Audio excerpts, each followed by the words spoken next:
નમસ્કાર દર્શક મિત્રો, શિનોર સમાચારમાં આપનું હાર્દિક સ્વાગત છે। હું છું મેઘા અગ્રાવત અને જોઈએ આજના સમાચાર વિગતવાર।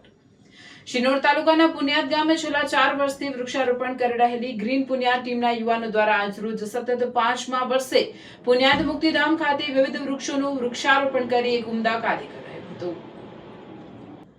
શિનોર તાલુકાના પુનિયાદ ગામે ગ્રીન પુનિયાદ ટીમના યુવાનો દ્વારા છેલ્લા 4 વર્ષથી ગામના વિવિધ જાહેર સ્થળોએ વૃક્ષારોપણ કરી તેનો ઉછેર કરી પ્રશંસનીય કામગીરી કરાઈ રહી છે, જે કાર્ય સતત 5મા વર્ષે પણ અવિરત જોવા મળ્યું હતું।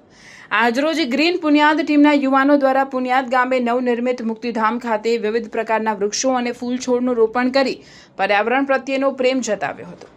આમ પુનિયાદ ગામની ગ્રીન પુનિયાદ ટીમના યુવાનોએ સતત 5 વર્ષના આ કાર્યથી તાલુકા સહિત વડોદરા જિલ્લામાં પર્યાવરણ અંગેનો પ્રેરણારૂપ મોટો સંદેશ પાઠવ્યો છે।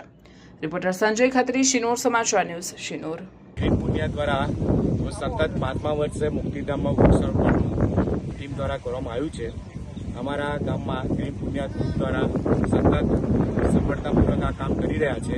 છેલ્લા 5 વર્ષથી ગામમાં અમે ગ્રીનરી બનાવવાનો પ્રયત્ન કરી રહ્યા છીએ। સર્વે ભાઈઓ ગામના આ ગ્રીન પુનિયાદમાં ખૂબ ખૂબ આનંદથી અને સહકારથી ભાગ લઈ રહ્યા છે। મારું ગામ ગ્રીન પુનિયાદ ગામ બને એવો બધા ભાઈઓ ખૂબ પ્રયત્ન કરી રહ્યા છે। ગ્રીન પુનિયાદ ટીમ જિંદાબાદ।